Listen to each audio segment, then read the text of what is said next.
What's up, streamers and dreamers?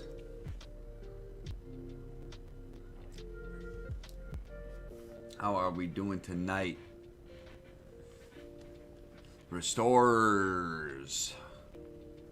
Welcome to the Go Green TSR Livestream. Coming at ya. Coming at you live. Here on this Wednesday evening.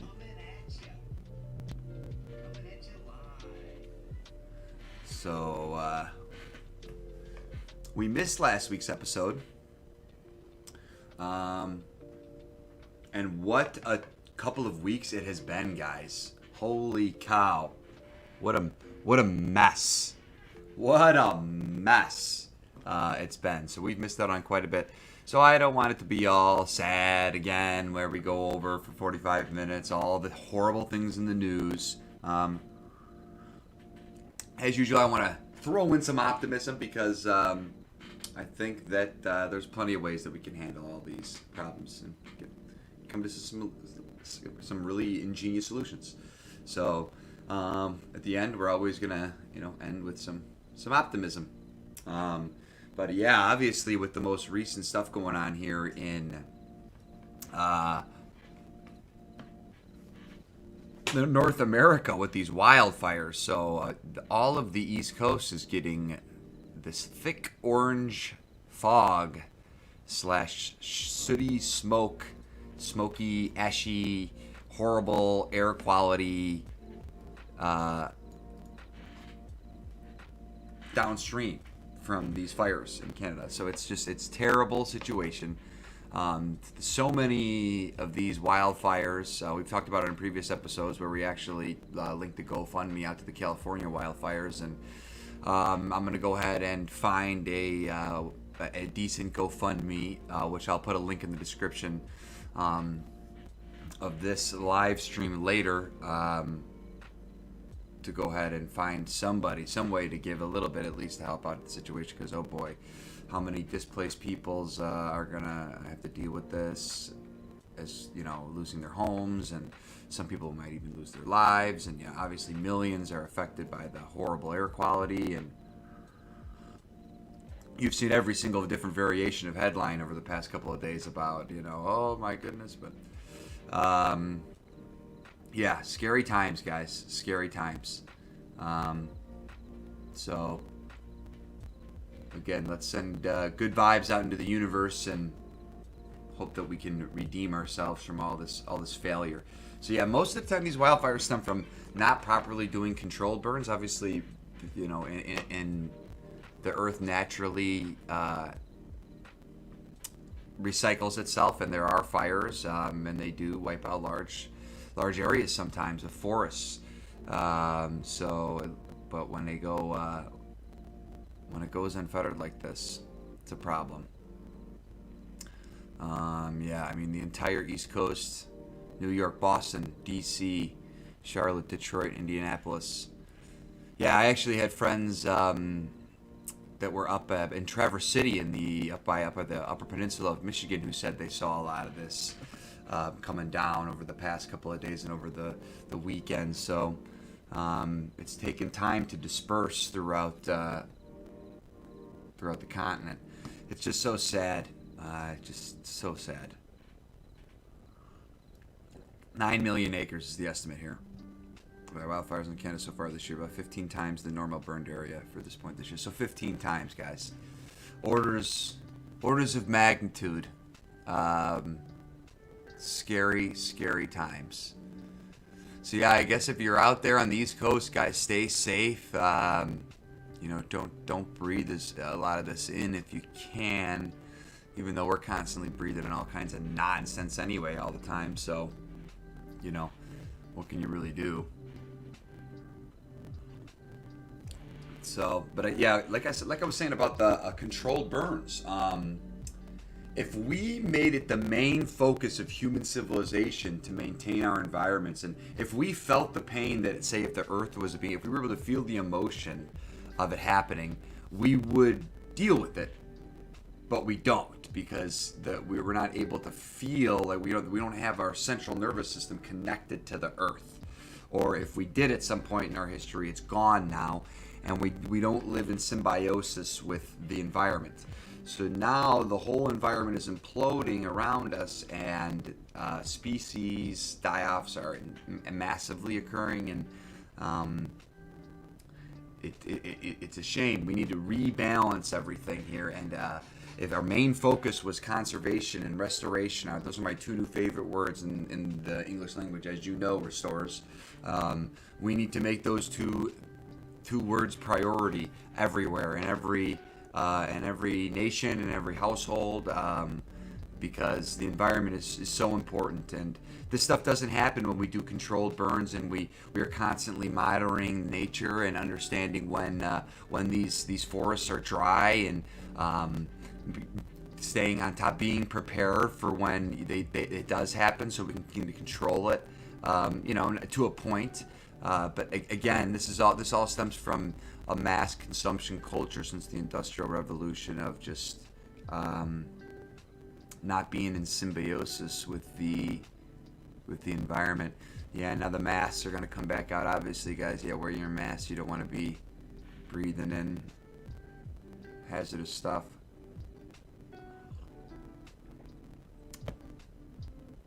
A very serious situation. Yeah, respiratory stuff.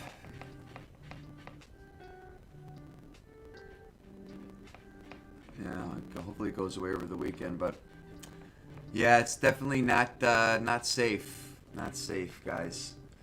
But it's our own doing. It's our own doing. And then we go over to one of the even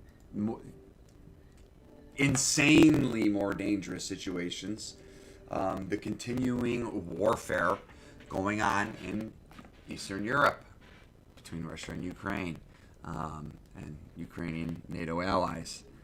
So now, on top of the pipeline getting blown up, we have a dam breach, the same dam that Stalin destroyed in the 1940s, which caused massive ecologic, human, and sociologic and psychological damage to just on an unprecedented scale here. So now here it is happening again. Here's some volunteers evacuating people from the floodwaters.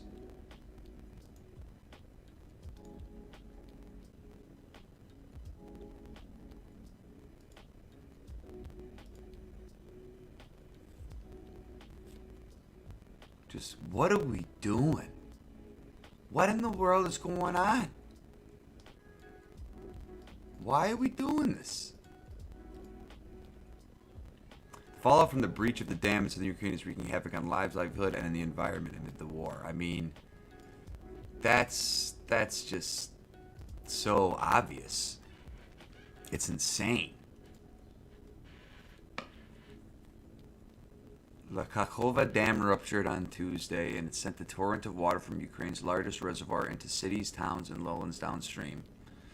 I mean, just insane. Ukraine's government, which controls the river's western bank, the city of Kiersmaska, I can never figure out how to say these Russian towns properly. Russia controls the eastern bank for about 300 kilometers, about 185 miles before the river reaches the Black Sea, and blames the military strikes ordered by Kiev. Yeah, see, and then they just point the fingers at each other, and then more lives are lost, more massive environmental disasters occur, and instead of de-escalation, it's escalating. What is it going to take for us to wake up? What is it going to take? I just don't understand it. It's incredible to me. It's incredible to me, guys. When are we going to wake up? Authorities and rescue workers. Yeah, I mean, this is another one. I'm going to find in the link in the description of the, maybe we'll find it together. We'll find a couple of GoFundMes for these, GoFundMe Ukraine.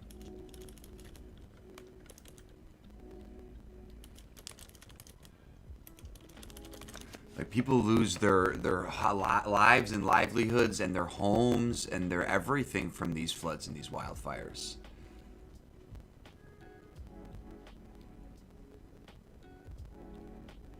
It's just on an unprecedented scale. We could be doing so much more to prevent it. I feel ashamed that I do a fraction of what I should be doing to be getting out here to and see, the problem is even volunteering your money, your time isn't enough, because there's got to be some other way to approach these problems. I guess we can go to this direct relief website. Let's do a little more research on this one. Yeah, we'll do. I will do the research on all these later and find some credible ways to donate to some organizations. And I'll put the links in the description for both the floods from this dam here and from the wildfires up in Canada. But holy cow, guys, what's going on? What in the world is going on here? Up to 40,000 people remain in the flooded areas. Tatiana Kuzmich said 1,274 people have been evacuated into emergency response for at least 10 days.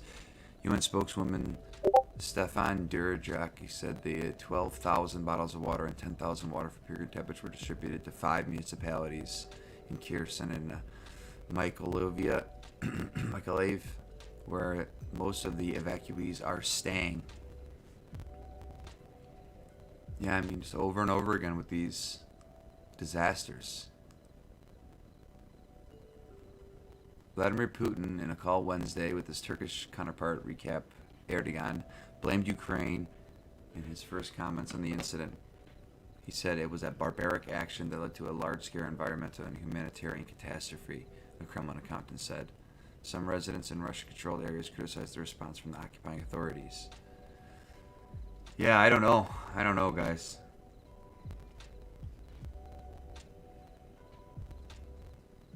Ukrainian Defense Ministry tweeted a video showing a drone, presumably one of its own, dropping a bottle of water to a woman on a rooftop in Olyashki. The Ukrainian military will never leave civilians behind. Zelensky wrote on Telegram that the evacuation efforts in occupied areas had completely failed. That's not good. That's not good at all. And uploaded one of the world's biggest breadbags. Ukraine Agro Ministry said about 94% of irrigation systems region have been left without water source, as well as near 3/4 of those in neighboring Zaporizhzhia. Yeah, wow. So I mean, the ecological disaster is just gonna, on a scale unprecedented. The destruction of this hydroelectric will lead to the fact that fields of the South Ukraine next year can turn into deserts. Prices for wheat and corn stabilized Wednesday after rising sharply a day earlier over concerns about Ukraine's ability to ship its grain supplies to developing nations where people are struggling with hunger and high food prices. Oh boy. So, just another day in the insane asylum, as Dane Wigington would say, geoengineeringwatch.com. I'm going to put his link in every single description of these live streams too, because everybody needs to get over to Dane's website and check him out and realize he has been doing this for 15 years, and he can explain it a lot better than I can. A collective omni side of the environment that we're accomplishing here. Which leads us to our next topic today, the uncomfortable reality of life on Earth after we breach 1.5 degrees Celsius. So passing 1.5 degrees Celsius of global warming isn't just a political disaster. It will have dire consequences for us all, and those living on the front line already know. This time next year, you may be living in the same house, driving the same car, doing the same job. But in one fundamental way, life on Earth could have shifted irrevocably. Spiking worldwide temperatures, boosted by a transition to an El Niño climate pattern, could make 2024 the year that global warming exceeds 1.5 degrees Celsius for the first time. It may not sound like much, but scientists warn it could be a totemic moment for the planet. Come here. Come here, Robbie. Look who came to visit, guys. Robbie! Say hi, Robbie. Robbie's here to stream with us. Undoubtedly, breaching 1.5 degrees Celsius is a sign of political failure. Just 8 years ago, almost every nation agreed to a binding treaty promising to hold the global temperature to rise to pre-industrial levels. Blowing past that threshold will bring a huge political fallout. and unleash reactionary forces, that could turbocharge or cripple the climate movement. All hell will break loose, says John Marodixi at the Max Planck Institute for Meteorology in Germany. That is something I am very sure of. Yeah, guys, so, I mean, this is crazy. We're living in an insane asylum. Living in an insane asylum. And none of the goals are being met, which is just a shame. So, I don't know what we're going to do. But there's good news. I think the fungi is here to save us. Right, Robbie? Nature sometimes heals itself. It saves itself. We can't always be worrying all the time. We just got to be effective at making plans and build better systems. So, in natural ways, I think are the best way to do that. And this, from Science Daily here, this was the University of Sheffield. Fungi stores a third of carbon from fossil fuel emissions and could be essential to reaching net zero, new study reveals. So this is a fascinating study, guys. I encourage you all to check it out. Researchers are now calling for fungi to be considered more heavily in conservation and biodiversity policies, and are investigating whether we can increase how much carbon the soil underneath us can hold. Mycorrhizal fungi are responsible for holding up to 36% of yearly global fossil fuel emissions below ground, more than China emits each year. So mycorrhizal, the fungi make up a vast underground network all over the planet, underneath grasslands, forests, as well as roads, gardens, and every house in the continent Earth.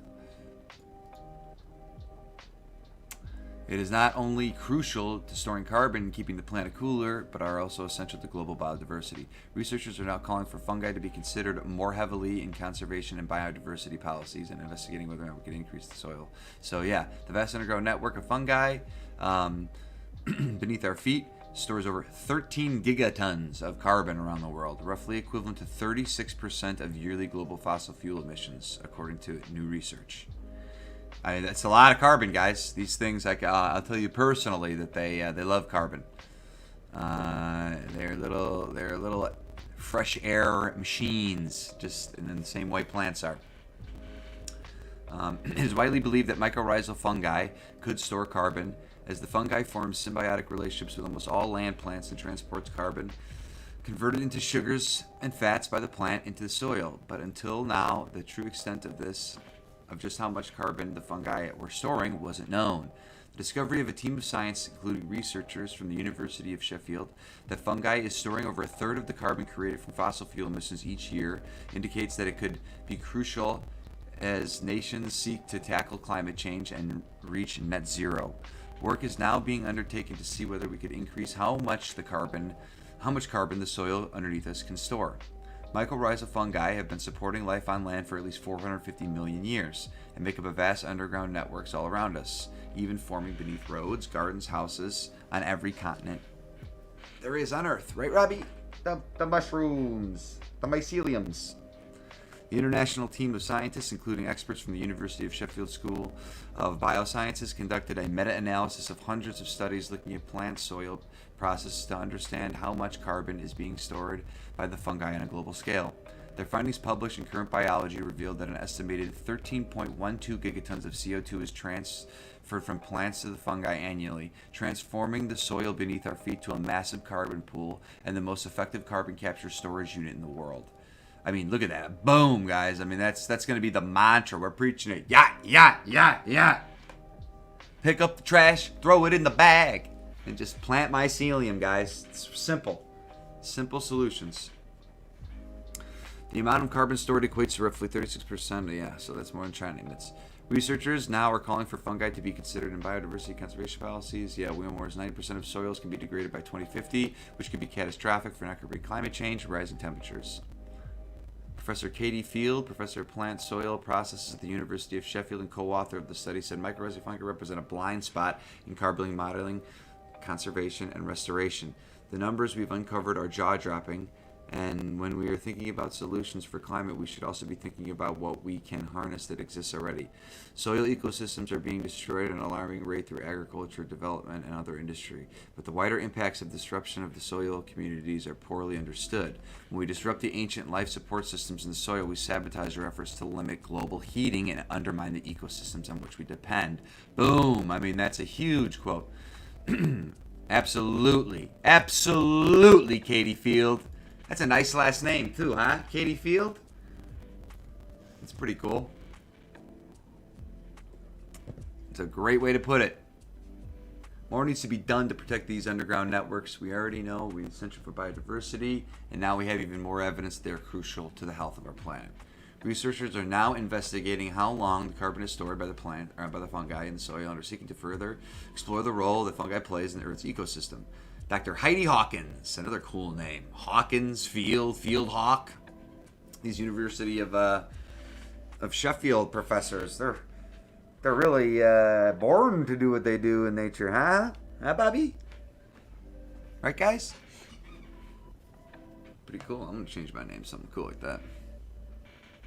We always suspected that we have been overlooking a major carbon pool. Understandably, much focus has been placed on the protecting and restoring forests as a natural way to mitigate climate change, but little attention has been paid to the fate of the vast amounts of carbon dioxide that moved from the atmosphere during photosynthesis by those plants and sent below ground to mycorrhizal fungi. A major gap in our knowledge is the permanence of carbon with mycorrhizal structures. We do know that it is a flux, with some being retained in a mycorrhizal structures while the fungus lives and even dies after it. Some will be decomposed into small carbon molecules and even bind soil. Yeah, so even with these things are amazing. I mean, fungi, by definition, these things are so cool. They feed on dead organic matter. It's just everything about it blows my mind that scientists and everyone everywhere throughout history haven't looked into mushrooms and mycelium and their key role in all living things. It's absolutely mind-boggling to me. I mean, this is just, it's almost like, that's why I love the Ysidral world tree, and there's so many other different ones throughout all different cultures across the planet. But the world tree is just, it's supported by the mycelial network underground, and then we exist here in the Midgard and the trunk of the tree, and then the leaves is heaven. And so it's just how have we not taken into account the soil and the mycelium and everything that's going on underneath our feet? We're so worried about what's going on here at the trunk of the tree and what's going on in the in the space, in the air, in the ether, and in the sky, that we've totally not considered or studied or researched or done anything about what's going on below us. So it's good to finally see that this is happening. Professor Toby Keir, senior author of Virginia University Amsterdam and co-founder of the Society for Protection of Underground Networks, said the paper is part of a global push to understand the role that fungi play in Earth's ecosystems. We know that mycorrhizal fungi are vitally important ecosystem engineers, but they are invisible to most people. Mycorrhizal fungi lie at the base of the food webs that support much of life on Earth, but we are just starting to understand how they actually work. There's still so much to learn. One of the projects, which is now investigating the role of mycorrhizal fungi in soil, carbon, and other nutrient cycles in more detail, is being led by University of Sheffield School of Biosciences. Using simulated future climates and specialized outdoor field experiments, the NERC-funded study aims to improve our understanding of the critical role of soil fungi alongside other microbiomes in moving carbon below ground and how this will be impacted by our future climate change. So just a killer study, guys. Just a killer. How excited. I mean, this is brand new. I love that. In here, by the way, this ag this is Ysidral.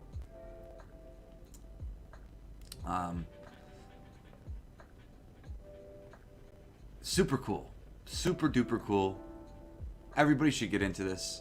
Everybody should become their own little botanist and their own little mycologist and their own little conservationist and their own little restorer. That's what this channel is all about, guys. I want everybody to just get active and get excited about new things and new ways to tackle some of these modern problems. We've been so careless for so long. And I feel so ashamed, too. Like I said, talked about earlier, I'm in my 30s now, and for most of my 20s, I just kind of wasted them away, focused on other things. And this is the most dire situation any generation has ever faced. And I know that a lot of generations say that all throughout history. I mean, our ancestors have been through some insanely tumultuous times, but I think the scale is so much different now with the amount of people that we have on the planet, and the planet's life support systems are shutting down, and we are doing nothing to reverse it or stop it. We need to restore and conserve what we have left, guys. So, but this is cool. We do have people out there. There's more and more of us out there every day getting active and getting smart and doing something about it. So, fungi our way to the top, guys. Fungi towards the light. Good stuff. Real science. Real hard, awesome science. Like Terrence has been talking about since forever. What are we doing? Dan Paul Stamets, all these guys. Fungi needs to be everywhere. So, this leads us on to our next, obviously, everybody's been talking about this the past week or so, is the UFOs. So they have the UFO guy come on in the Air Force or something, and he says the UFOs are real, blah, blah, blah. Alien disclosure might be coming up. Terrence Talk has so much to say about this too, but I digress. So this guy, I'm not sure if you guys saw the video, just basically came out and said that absolutely there is aliens and there are UFOs and UAPs, and there are different species of aliens. So I don't know how credible it was. This is the more exciting one that's going to happen coming up on here June 12th. Dr. Stephen Greer. This guy has been he's been on the forefront of the disclosure project since the 90s. They've been talking about soft disclosure when it comes to understandings of alien intelligence since the 90s. And the disclosure project is very old. This is going to be the more interesting one. And what's kind of crazy is that it's coinciding along a massive NATO drill, which is very scary, going on in Europe. So I don't know what to make of the whole situation, but it's very scary, and I do think that the governments of the world, some of the superpowers, are the more heavy. Oh, you gonna go down, Bobby? Okay. There you go. Are definitely privy to certain information, obviously, that they don't let us know at the public level. So Dr. Stephen Greer, who will be joined by several top secret government whistleblowers, who will be presenting a compelling testimony. These whistleblowers will include a U.S. Marine who has witnessed a man-made UAP offloading illegal weapons and drugs in Indonesia in 2009. The Disclosure Intelligence UFO article, consisting of over 5 terabytes of government documents, whistleblower testimony, and specific locations of illegally operated UFO projects and corporations, will also be unveiled. Over 700 military and intelligence and corporate whistleblowers are included in this vast archive. So that's a lot of whistleblowers, guys. That's a lot of people coming out and saying they know something, and that there's hard evidence and they've seen it, and it's, a lot of them are us, and they're just not telling us about maybe technology that they have access to. So I digress. Plans for a civilian-initiated RICO, racketeering, influence, corrupt organization lawsuit against illegal military and corporate projects will be announced and outlined. Additionally, some of the 119 crash and retrieval events of the extraterrestrial vehicles will be summarized and presented. The Disclosure Archive contains intelligence on all these cases. A summary of an advanced energy and propulsion technologies that have been illegally confiscated and suppressed will be presented. These technologies would replace all fossil fuels, nuclear power, and electronic transmission systems, and would create a new economy free of poverty and pollution within a generation. So I think that something's happening. Over the course of the last 30 years, Dr. Greer has identified over 700 high-level government and corporate whistleblowers willing to testify in the direct involvement with the UFO ET matter, advanced energy and propulsion systems, and the existence of covert government programs that are likely run illegally. He has provided briefings for sitting U.S. presidents and senior government officials across the globe, drawing from his extensive intelligence archive. He has conducted countless media interviews and lectured all over the world. Dr. Greer has authored 5 books and produced 5 feature documentaries. His latest film, The Lost Century and How to Reclaim It, will be released on June 6, 2023. It's really about the renewal of democracy, because everyone says we're in a free country and a democracy, but how free and how democratic can it be if the most important technologies and the most important discoveries are kept from the media and the public policymakers? So true. So, yeah, guys, crazy stuff going on the past couple of weeks, huh? What a wild ride existence is. Woo-wee! It sure is fun. Interesting time to be alive. Like I said, I'm optimistic. If we keep our heads up and worrying is obnoxious. Worrying is the silliest thing you can do, and you have to be aware, obviously, and you want to be educated and you want to gain more knowledge, because knowledge is the key to understanding, and we gotta get back to our universal spirit, become at balance with our environments, and realize that we're all symbiotically living with each other. Just on a species scale as humans, and then just everything else as well combined. The earth is falling apart here, guys, and we gotta do everything we can to pick it back up and restore it and conserve it. So, on to my favorite part of the night always. We are going to talk about Terence McKenna.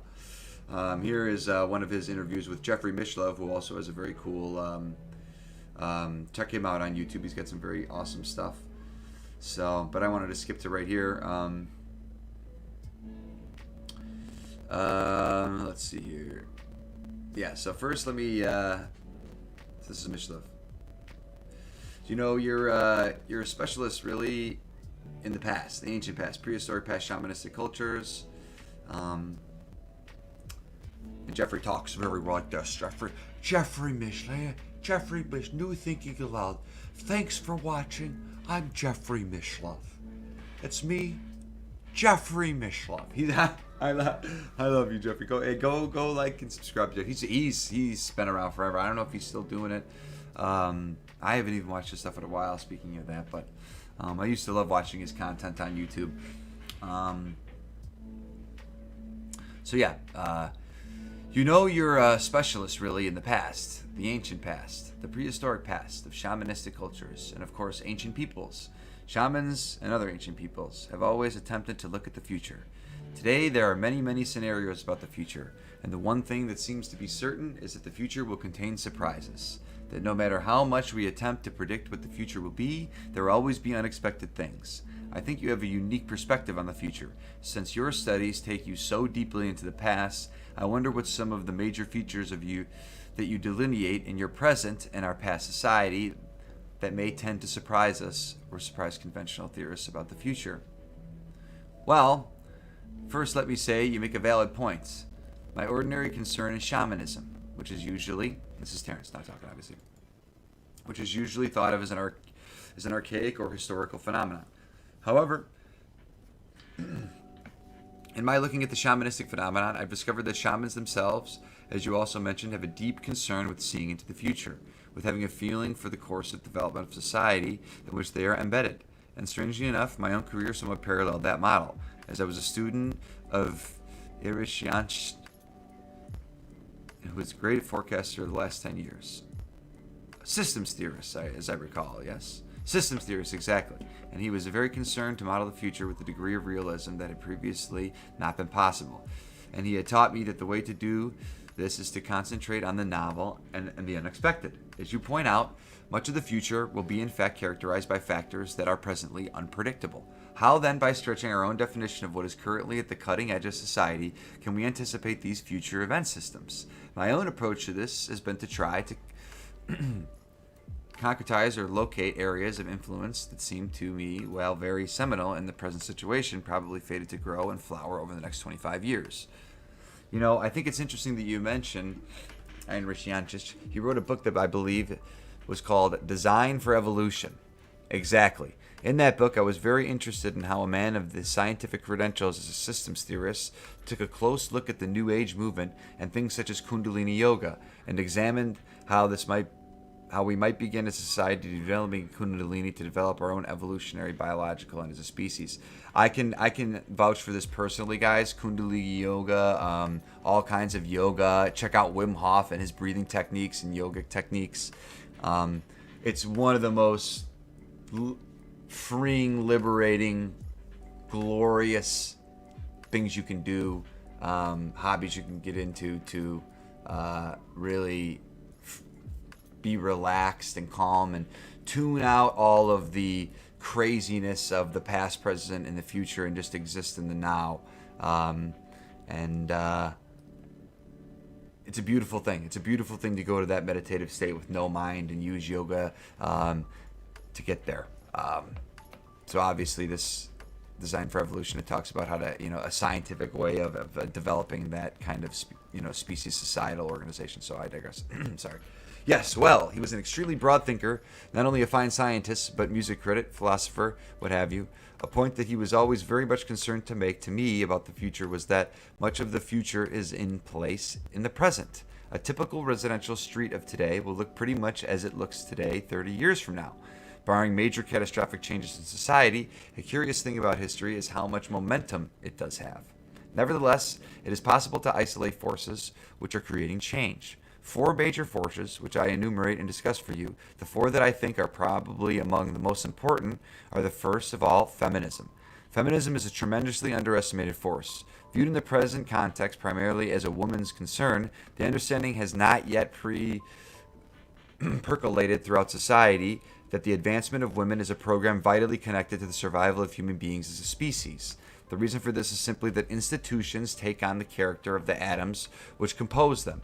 And what we are most menaced by in the 20th century are dehumanized institutions. If women play a major role in policy formation and execution on the part of these institutions, I think that they would have a far more benign, ecological, sensitive kind of character. So I see feminism as not as kind of a war between the sexes or as any of these stereotypical images, but as actually a kind of effort to shift the ratios of our emphasis that is expressed through our institutions.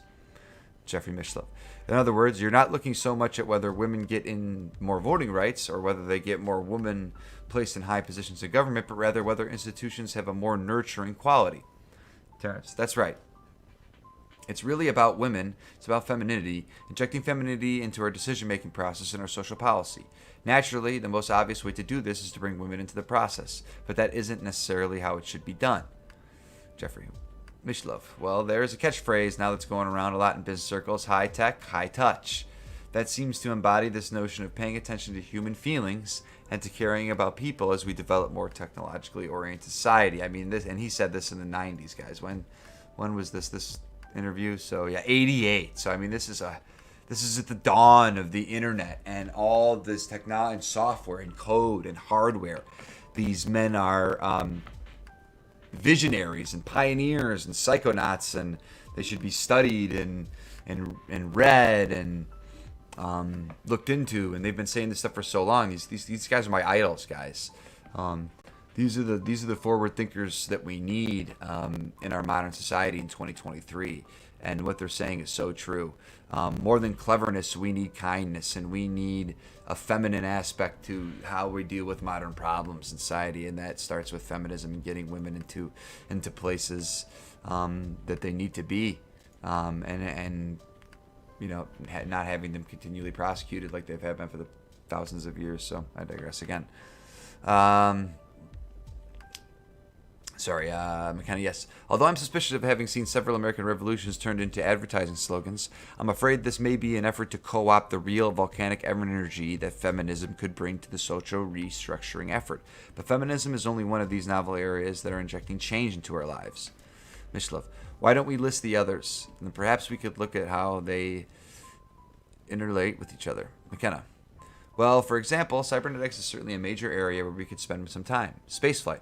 I don't think you would get a lot of argument from people that it's going on that major impact on our lives. Then perhaps a more controversial vein, along the lines of my own special interests, I think hallucinogenic plants and the pushing back of the frontiers of the mind and cataloging of the ever more exotic states of experience through the use of hallucinogenic drugs, aerobic exercise, vitamin therapy, what have you, is going to be very, very important. As Jim Mishlove stated earlier, Kundalini yoga, I think that one's key. But there's so many versions of this now. Of play instead of it doesn't necessarily have to be flying to the stars anymore, which it obviously is in 2023. But these are ways to adapt with our biological evolution in a symbiotic way with these hallucinogenic drugs and these exercises and these vitamins and so on, and these yogic practices and so on and so forth. Seen as an amalgam, what these things seem to imply is that we're really sweeping towards the climax of a 1,000-year-old civilization. A civilization that began, I suppose you could say, with the rise of medieval scholasticism, which has then transformed itself into proto-modern science, which then became modern science, and then modern philosophy. And we are really sweeping towards the culmination of Western contribution to the story of mankind. And what will that contribution be? It could well be a devastating species exterminating thermonuclear war, or it could be a culmination and completion of the ideals that we've inherited from the Greeks. How we balance historical forces and the need to evolve consciousness is going to decide how this tale is told. And if you look at the things I named, feminism, cybernetics, consciousness, expansion, spaceflight, these are all different approaches towards the notion of expanding our frontiers, organizationally, geographically, informationally, consciously. The expansion of frontiers is the very essence of continuing human future, a humane human future. Boom. Just the most devastating. Terence McKenna had the most glorious way with words that was so truly moving. You can't even believe it. So I couldn't have said it better right there, guys. I'll repeat it one more time just because it's so daunting. It could well be a devastating, species exterminating thermonuclear war, or it could be the culmination and completion of the ideals that we inherited from the Greeks.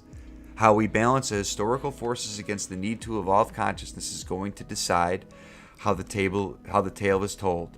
And if you look at the things that I named, feminism, cybernetics, consciousness expansion, and spaceflight, these are the different approaches towards the notion of expanding our frontiers organizationally, geographically, informationally, consciously. The expansion of frontiers is the very essence of continuing human future, a humane human future. Bravo! Bravo! Couldn't have said it better myself, Terence. Incredible. Again, guys, go check out Terence's stuff. Go check out Jeff's stuff, too. I'll put all the links in the description of this one. Also, yeah, this book, too. Go get this book. This is how we have to think in the future. We have to live in harmony and in balance with everything. And the way we get there is right here. Right here, guys. These 4 things. Simple as that. Said this in 1988. We're way behind. We need these things right here. I think we're getting there, but this is the way forward. This is the way forward, and this is the solution to many of our problems. If we could add one more thing, ecological restoration needs to be a big part of this, which I think is kind of tied into the feminism and the earthly mother, and also in the consciousness expansion. So, beautiful. Thanks so much for watching, guys. I love you. Remember, live that green revolution, y'all. Take care. Bye.